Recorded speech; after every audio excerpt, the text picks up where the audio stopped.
Hey, this is episode number 64 of Gen X Amplified, and today this is a very special Fabulous Over 40 Fireside Chat edition because I will be having a conversation with the phenomenal and the magnificent Mack McKelvey, who is the founder and CEO of SalientMG, a strategic marketing firm focused on accelerating market position for growth stage tech companies and also the executive presence and visibility of their respective leaders. So, are you ready?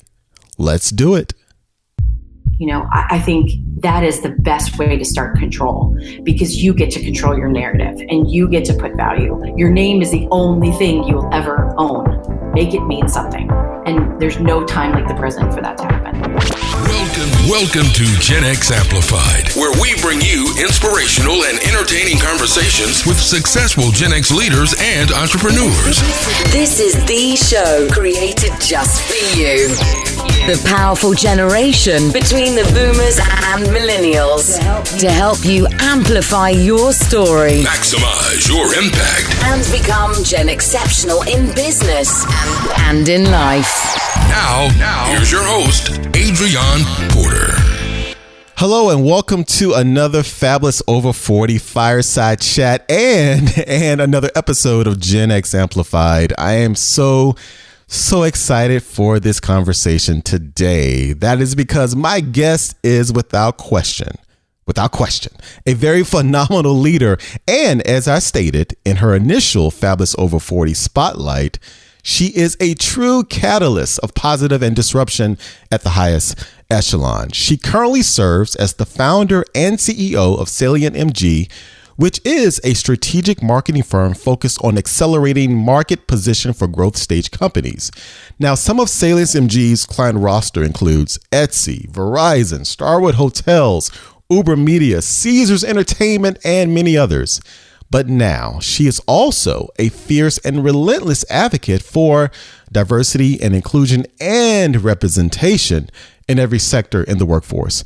And I am so excited and honored to have her join me for this special platform extension of the Fabulous Over 40 Spotlight series and for this episode of Gen X Amplified. So without further ado, please welcome my fabulous and Gen Exceptional guest, the magnificent Mack McKelvey. Mack, how are you doing today? I'm excellent. Thanks, Adrian. That was an amazing introduction. Now I have to try to live up to that. So I'm going to work on that part. No, look, you don't have to try anything. You're not trying. First of all, let me just say again, I am really excited and honored to have you join me for this chat. I've been watching your work. I've spotlighted you because you are over-deserved to be spotlighted. And it's just always great to meet great people. And what's great about this platform, the Fireside Chat, is that we go beyond the spotlight. We go into the conversation. We go into what makes you tick, what drives you, what you're passionate about. And so I'm just excited, Mack. Well, it's mutual. I love what you're doing with this platform. I love the people that you're spotlighting. I am honored to be among them. I mean that completely sincerely. Well, thank you. I really appreciate that. And I'm so excited. So let's get into it. So the way that I love doing these chats, these episodes on the podcast, is I like to start with your story. You know, it's always great, especially for people that are kind of in our stage of career and life. We always want to hear about the journey. And then, Mack, if you don't mind, if you would start just talking about your personal and professional story, what led you to becoming the founder and CEO of this great agency and organization that you have, SalientMG? Well, I'd love to say that it was very deliberate career path. I'd love to say that it was very well designed. Okay. I'd love to say that it was all up and to the right from day one. All of those would be lies. No, the truth of the matter is I stumbled into a career in technology really sort of by accident. It was the first company that took a chance on me.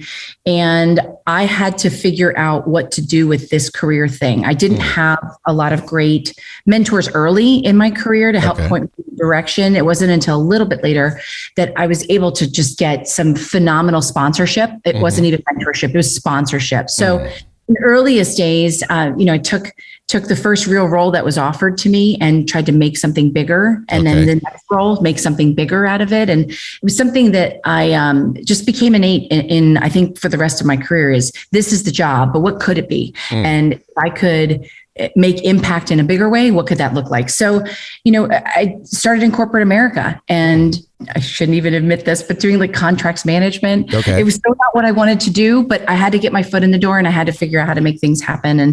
And that was the path that was just getting in the door and starting from there. So in technology, in mobile, in the earliest of days, and literally one of my first jobs was the Sprint PCS network build. And I was working with Lucent Technologies and I helped with contracts management for the engineering core that was working with Bechtel to build out this network. And I remember thinking to myself back in the day, and I said it out loud, I should admit that too, I don't understand why anyone would need a cell phone because I have my pager and there's banks of payphones everywhere. Why would someone ever need a cell phone? Which is funny. And I have to live with that story for the rest of my life. But my entire career was built off of mobile, in-house at major corporations like British Telecom and Verizon.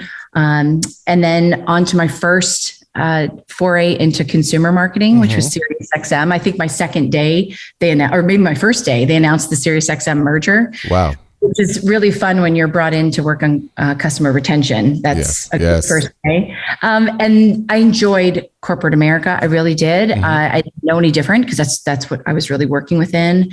And then I was recruited into my first startup, and that changed everything. Wow. What was your first startup name? That's the company. It was a company called Millennial Media out of Baltimore. It was a mobile advertising startup, and they were small fish, small pond. I think it was a small industry. It was very early in the industry, and my job was to work with the executive team to build the industry and then take our unfair share. And that's exactly what we did. We took the company from about 9 million to 100+ million in 3 years and took them public. And I fell in love with the startup space at that exact moment. It was a really fun ride. And when I realized I was all the way back to working for a publicly traded company after a second earnings call, I thought it was time to go do something else. And I wanted to solve some issues in the market that I had seen over the 18 or so years of my career by that point. And when I left to start my own firm, it's just something that I wanted to do a lot more of. I wanted to help other entrepreneurs and other marketing teams on their journeys to getting their companies into high growth stage to be, unfairly successful. And Salient was born. All right. So Mack, so let's get right into your current journey and your role. Can you just talk about the mission, the purpose, the why of SalientMG, and just a little bit more about kind of your day-to-day and your vision? What is your vision for this company years moving forward? I'm just curious. So I will say in the early days, when I started Salient a little under 9 years ago, the mission really was to work with B2B tech companies, I will say. Really wanted to work with some startups, but some very large brands, which several you named early in this, did become customers. But what we found really quickly is my background and my team's background is very well suited to the startup space. Salient actually means something. Again, I'm a big fan of names. You're going to hear that as a theme, right? So my name means something, and I'm intentional about that. Salient means something, intention, right? Salient means it's a prominent jumping off point, and it's an upward projection. So our job is to help our startup customers find that point of distinction and be on that kind of upward hockey stick. How do we get them to sustainable growth? How do we help them break through? You hear a lot of these same things like break through. What we found in the early days was this works our methodology works really well for startups, but something that haunted me throughout my entire career in corporate and in the startup space was, which we'll definitely be talking a lot about today, was also the lack of diversity. And it bothered me quite a bit. Now I can only speak from the perspective as a white female, but there were very few women ever at the table or more senior or that I saw in the industry. And I felt like it was a huge miss. There were even, by the way, fewer people of color. And it was just a miss. It was a miss and a miss and a miss. I knew people were out there, but they were either having trouble breaking through or people were having trouble finding them. Okay. So when I started Salient, there was two missions. One was to help startups find that point of distinction, break through, and to get to that, that upward right, to the right growth track. Right. I felt the same way about executives, particularly underrepresented executives, because there's so much power in your name if you put intention behind it. There's so much power in us as individuals. And I felt like if we developed a practice where we could help capture people's voice through executive thought leadership. Michelle Mellon on our team runs that program phenomenally well. Okay. That's the written word. So how do executives get their perspectives out in market? How do we help position them as the geniuses that they are and the experts in their market? And the other side of that is visibility. So if we're going to change representation, let's change representation. And I want my firm in front and center in making that happen. Well, that is a powerful mission, and why. So I'm assuming when you and your team crafted that mission, that vision, that North Star, you started internally, right? So I'm assuming the representation that's reflected within the halls or the Zooms or the virtual halls right now, and with SalientMG, is representative of a tapestry of professionals that you envision that was better represented, correct? And then if that is correct, I'm sure it is, and you can talk more about that. What is your approach to helping other companies reach that goal of being more represented and allowing those overlooked, underrepresented executives to go up and to the right in their professional growth? Let me come around and answer your question in a couple different ways. Okay. So there's great questions, and I think they're really interrelated. So I think from the first perspective, when I started my firm many years ago, I put together an advisory board of, I call it the honesty board. They keep me honest, right? They push back on me really hard. They challenge me, which is what a board is supposed to do. Mm-hmm. And they are really the fabric of what started Salient. These are people that are at the prime of their careers. So we've got a president from Warner Music. We've got head of marketing for Lucid Motors. We've got great representation of not only people of color, men and women of color, but also LGBTQ. We have people that are neurodiverse on our board. And this is really important because it has to start all the way from the top, right? It has to start with the outwardly facing people who face challenges every day and see opportunity every day to keep me focused on looking up and out.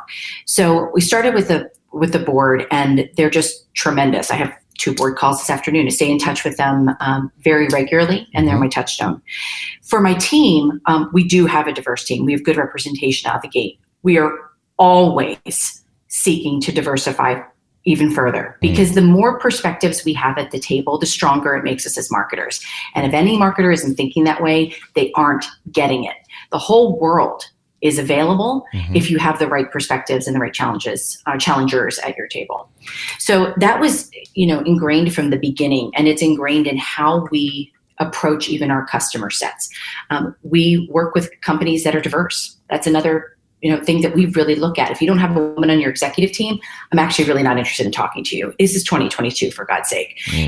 We have to find ways as outside firms to, to remain true to who we are as well. So we have to practice what we preach. So our executive visibility work is very much centered on, again, understanding the executive and what they care about. This is not cookie cutter. This is hard work. Every single person is an individual. Every single person has a history, a personal journey that's different than another. They have expertise that they've gained over an entire lifetime of a career. So we get to know the executives. We get to know what they're passionate about and what they want their legacy to be.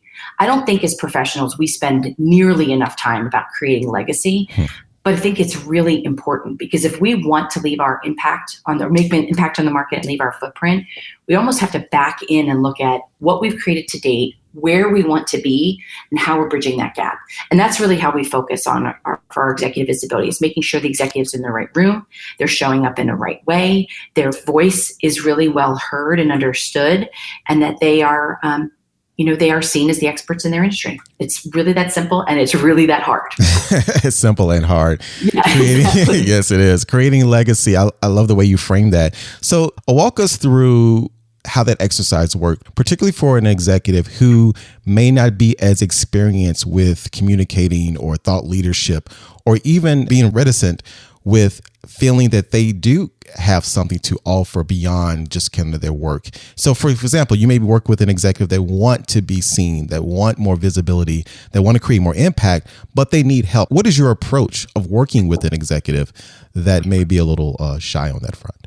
So again, I'm going to give all the credit in the world over to Michelle Mellon and SC Stewart, who lead our executive thought leadership team. What are the names? Michelle Mellon and SC Stewart. Awesome. A lot of this starts with them. They're both exquisite writers and storytellers. So they will interview the executive pretty thoroughly, and it's one-on-one. Okay. And it is exactly what you just said. It's very much a learning opportunity for us because we're coming in cold. Mm-hmm. So we're a little bit of a safe space. We're, objective, and our job is to help that executive articulate their perspectives, their visions, and their expertise. It's just our job to articulate it. They have it. A lot of times what I think I'm hearing you say, and I think that this is true for just about every executive we worked with a few exceptions, is a lot of times people don't know exactly how impressive they really are. They haven't had anyone really challenge them to articulate their perspectives, and have to do it in a way that they have to build on it and storytell on it. And if the most effective leaders do those things extraordinarily well, but they often don't do it by themselves. They often have somebody like a Michelle or an SC that can really help them frame their perspective. And it gives them a lot of comfort to know that there is somebody that's sitting there in partnership with them to help them bring that out and hone it, and then iterate on it over years. We have clients we've been working with for years who, their views are constantly changing because the whole world is constantly changing, but it always remains somehow true to who they are as humans and executives. And that's our job. That's the hard part, and the fun part of our job is to find that and bring it out. I'm sure. And I'm sure it's very mutual beneficial, because I'm sure that when you and your team, especially the two wonderful superheroes that you mentioned that focus on that Seriously. Particular vertical, that listening, talking, engaging with those executives, you're getting something back. You're listening to their story. You're feeling empowered. And that's what I always say when it comes to building community and having these type of conversations and networking. You have to look at this as a two-way value add. Is that when you're learning and listening, you're gaining as well. So I'm sure that approach and that experience manifests itself in all of those exercises. I would add another dimension to that now. So, we're kind of living in our own metaverse, if you will, right? Because we're all still wherever we are. Right. But I think that there's something that's very interesting that we've seen over the last few years since we still really started focusing heavily on executive visibility.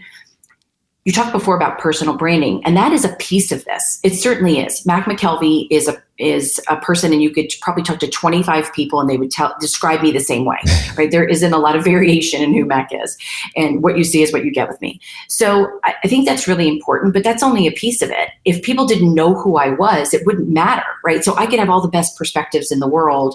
If I didn't find ways to channel that and get that out in the market to impact the markets I'm trying to impact, then, it's sort of if a tree falls in the forest. So we focus a lot on the thought leadership, but then also in the distribution, which is the visibility side of it. So it's getting your message in front of the right people. And while that sounds like personal branding, to me, that's taking it to another level, because the executive visibility work, it's interesting. A lot of the pushback that we do get, if we get pushback, a lot of it comes down to this, which is, I can't do that. My company won't pay for that. That's really, that's on me to fund. Wait. Let me get this straight. So you are the CEO and founder, or you're an executive within your company, and you're paid at the highest ranks. You are seen internally and externally as, a key contributor to this organization. You're telling me that investing in the very people that make these companies so great is not good for the company? I don't buy that at all, because I'll tell you why. Here's what happens when people get really powerful executive visibility. They get funded. They get funded because investors invest in founders and founding teams. Yes. So if they don't know who you are, not what you are, who you are, they care about who your company is, but they care a lot about who you are. So executives and entrepreneurs, focus on your visibility. If you're an executive inside of a major corporation, you're hiring, right? Everyone's trying to hire right now. It's an impossible market to hire. Yes. People want to work for people. People want to work for like-minded people. So if they don't know your perspectives and they don't know, what your company stands for, what you stand for in your company, it just makes hiring that much more challenging. Or flip it, and it makes hiring that much easier. People just to see your thought leadership, see your content. It resonates with them. You connect with them. They're more likely to work for you. Customers are reading your thought leadership and saying, I didn't know XYZ was an authority in this. Man, I haven't talked to them since grad school. I got to check back in. We've seen executive visibility programs that are far more, we have one executive that will say it better than I do. She says that she's gotten more customers from her executive visibility and thought leadership work than she has from direct marketing. That's a powerful statement. But it goes to show you that, again, people look for people, and they really look for people online. So if you don't have a digital footprint, or you're on page 2, 3, 4, 5, 6 of Google, right, it's time to work on your visibility. Time to work on your visibility. Time to work on your visibility. That even applies to all your social platforms. So we're all right here on LinkedIn. And I would encourage all of you, if you need at least a LinkedIn presence, but go beyond that. If it's just simple as having a profile photo, talking about what you do, what you stand for, what is your story. Sometimes it takes work, but like you said earlier, the current networking rooms are now online. But also, I want to preface this, it's not just online, because when you do get a chance to meet that individual, your online presence and your in-person presence have to be congruent. And so you have to make sure that you're always authentic with what you do. Can we talk more about presence and people, and particularly when it comes to age, because of the nature of what I do? And again, the Fabulous Over 40 Spotlight series in general, the purpose of that is to amplify the value of age inclusion in today's world of work, and to inspire and empower all of us in our middle years to find our voice and maximize our impact. And so I'm curious to know, Mack, the individuals, the executives, the professionals that you and your team that you usually work with, would you say a lot of them are within that kind of middle year? Would you say what percentage would you say that make up of your client roster? I'd say for the executives that we work with, they're somewhere usually between 35 and 50. For the most part. Got it. And they're pretty split between men and women. Now, executives within larger enterprises, that can be a substantially bigger swing, and it usually tends to swing older in that case, because they've probably been at the organization for decades at that point. So, but within the startup space in particular, we do see about, I'd say 35 to 50 is about the right range. So pretty much all in your 40s. Right. You're right there, which is interesting. And for those of you who follow me and who are just even interested in this phenomenon when it comes to kind of the mid-career malaise, which I talk a lot about. And again, my mission is to eliminate that malaise and transforming it to mastery. And there is research, there's data. I wrote an article about it, about the U-curve of happiness. And it's wired in us. So when you're in your early adulthood, your level of happiness, based on self-reported studies, is very high. But then as you go through adulthood and then you go into your 30s and pretty much in your 40s, that level of job and life satisfaction tends to plummet. And some people call it the midlife crisis. I don't really call it that, but most people would say there is a level of malaise. There's an ennui. And then it starts to pick up again, the level of happiness, as you move into your later years, past your 50s and your 60s, because you become pretty much grounded in who you are. Your priorities change. But when you're in that middle, through your 40s and your 50s, there is this dynamic that happens, whether it's unmet goals, whether it's more responsibility, you're not sure where you are, what you want to do. But there is a way to overcome that. And so, Mack, I would love for you to talk about, number one, the power of being in this phase of life. Yes, there are challenges, but there are opportunities. And so when you started your company, I'm sure there were challenges. You were thinking, did you ever think that it was too late? Or oh, yeah. You did? Yeah. I thought it was too early, too late, too crazy to insert any kind of self-defeating noun that you want. It was one of those things. If you had told me 10 years ago that I'd be an entrepreneur, I would have thought you were crazy. It was never in the cards for me. Women can't raise money. Women can't start companies. I didn't see a lot of me out there, which is exactly why I went and did it. You love the challenge. I don't know. I think there's always been probably middle child syndrome a little bit maybe, but there's also always been something in me that's like, if you see the need and nobody filling it, go fill it. Just go do that. And I think that makes a good entrepreneur in a lot of ways. Did we hit the right business model on day one? Yes. Oh, no.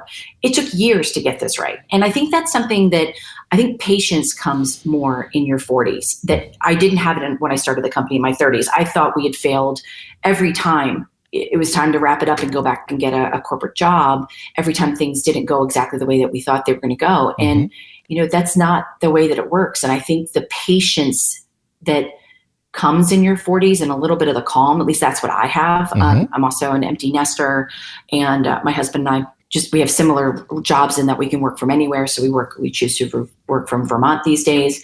And there's a lot of calm that comes with that and patience that I think is really necessary.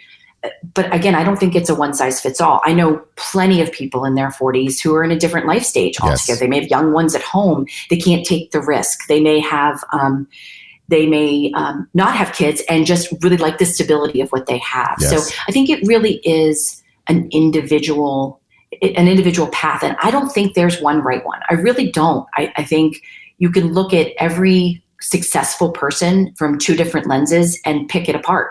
Oh, they did the exact right thing. Nope. They made a few missteps in this area and they could have been so much bigger. Come on. We're all individuals. We get one life. Make it mean something, make your name mean something, leave a good legacy, and don't sweat it. Well, talk a little bit about, I love that. Talk a lot about, because it's true, entrepreneurship is not for everyone, but for those individuals who are within the professional, corporate, working for a company, which is a lot of us, there's still power in your 40s, in your 50s, in your 60s that you can contribute value. Can you just talk about, based on your experience, based on some of the conversations with people in your community, if you are in mid-career or over 40, or you're in that phase, what are some of those valuable assets that we all need to be reminded of that we can contribute and create impact during this phase of life? So I think it's interesting. I'm going to say something slightly controversial here, and I mean this with positive intent when I say it. So, up until I'd say a handful of years ago, all the power to carry people's messages laid in the hands of reporters, right? Reporters own the distribution of content. The social platforms have changed all of that. So if I want Mack McKelvey to be wherever I need Mack McKelvey to be, I can take that control and I can control distribution of my own content through social channels, right? So I think a lot has changed. If you're in a large corporation, as long as you have permission from whoever you need to get permission from, you can be your authentic self via social, and you can show up in ways and speak directly to the audience that you're trying to impact in a way that was impossible, a decade ago. It didn't exist. That's right. I talk about the digital footprint, and you mentioned something earlier, which I should have touched on too. Every executive, every mid-level manager, everyone starting their career should be doing a social audit. They should look at their social channels. They should look at, you talked about pictures, right? You should look at your pictures. You should look at your background images. Look at your description. Look at your summaries. How are you showing up? Right. If you were to step back and look at your content, how would people read that? How would people see you? Are you being contacted? If not, I think it's a good reflective time to think, am I showing up in the one channel I can control, my owned channel? Owned, Google yourself. If you're not showing up, it's a red flag. And if you want to be showing up, it's time to get intentional about that. But the other thing is, go buy your domain. This is something no one ever tells you. Like, do you own adrianporter.com? Probably, right? Yes, I own mackmckelvey.com. I feel bad for the producer in Hollywood whose name's Mack McKelvey, by the way. I snagged every social handle on every platform. I have mackmckelvey.com. Poor guy. But anyways, but I own it, and it's mine. It's my name. So I'm going to own every single touch point to that name and control it as much as that I can. I love that you said that. I'm a domain junkie. I own my name. I bought my wife's name. We have my two kids. Yeah. I bought their domain names when they were babies. I'm looking at their future. I'm looking at their legacy. And it happened to be firstlastname.com available too. So I snagged it. I tell people all the time, if it's available, get your name. Get your name. And if it's not available, make some funky iterations. Change it like Mac did from Aaron to Mac, whatever you need to do. Yeah, exactly. Speaking of showing up, first of all, thank you so much, Mac, for telling us your journey, your story, providing all of those gems with respect to diversity and inclusion, the work that you and your team that they're doing with thought leadership and executives, especially for those who are underrepresented in the community and in the work world, talking about some of those assets and nuggets of people who are 40 plus that they can contribute to the workforce. But before we wrap up, I have a question for you. If there was a song that would play every time you walk down the street or into a room or on stage that perfectly fits you and your story and the brand of the formerly known of Aaron and the currently known Mack McKelvey, what would that be? What would be your own personal theme song? Well, okay, so I'd like to say that this is a hard question for me, but it's actually not, because I've adopted one over the years. Okay. And it's probably one that many will know, which is Return of the Mack.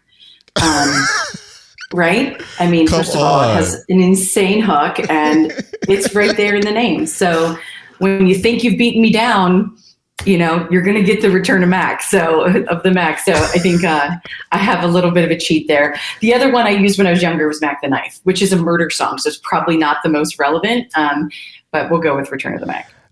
I am smiling so hard right now because I am a fan of both songs. So, of course, Mark Morrison, Return of the Mack. I'm a Gen Xer, so I know all about Return of the Mack. Yeah. And Mack the Knife. Oh, love it. Love it. It's so classy. Well, and truth be told, one of my first plays that I saw when I was living in Maryland and Washington, D.C. was Three Penny Opera. And Sting was playing a limited run as the lead character. And Return of the Mack is... sorry. Mack the Knife is very much centerpiece of that play. So wow, Sting always been there. Who knew? Sting. Oh my God. Well, the shark. Exactly. Okay. I'm not gonna sing. This is only fireside chat. This isn't a concert.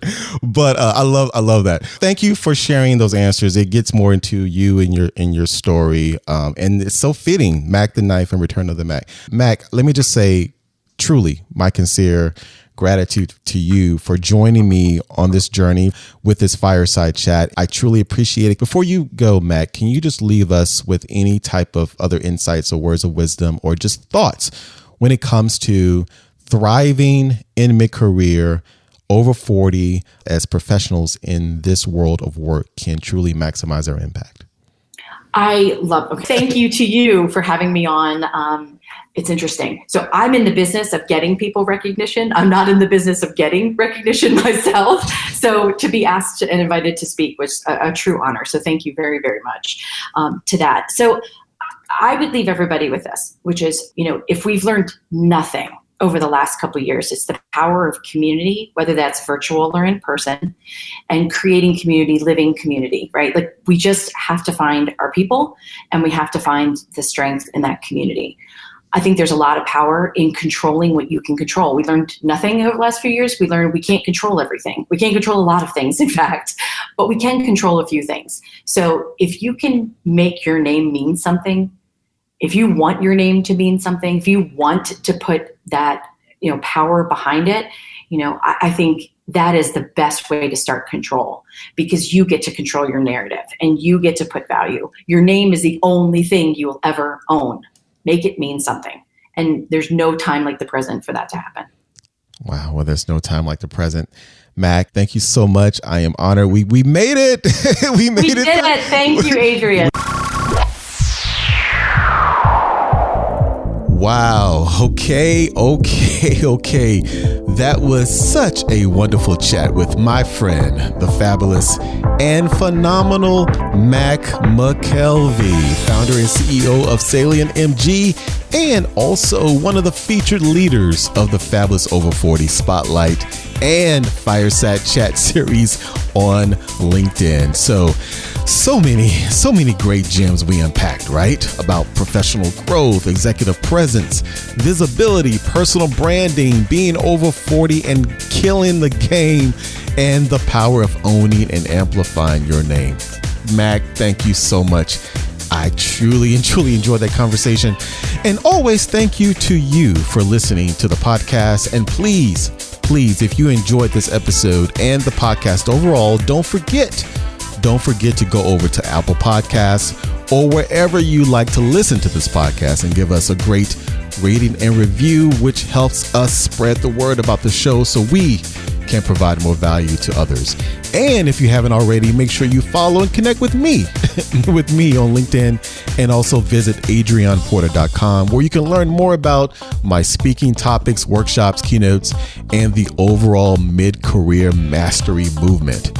Once again, thank you so much for listening to Gen X Amplified, the podcast dedicated to you, the powerful and exceptional generation between those brilliant boomers and magnificent millennials. Take care.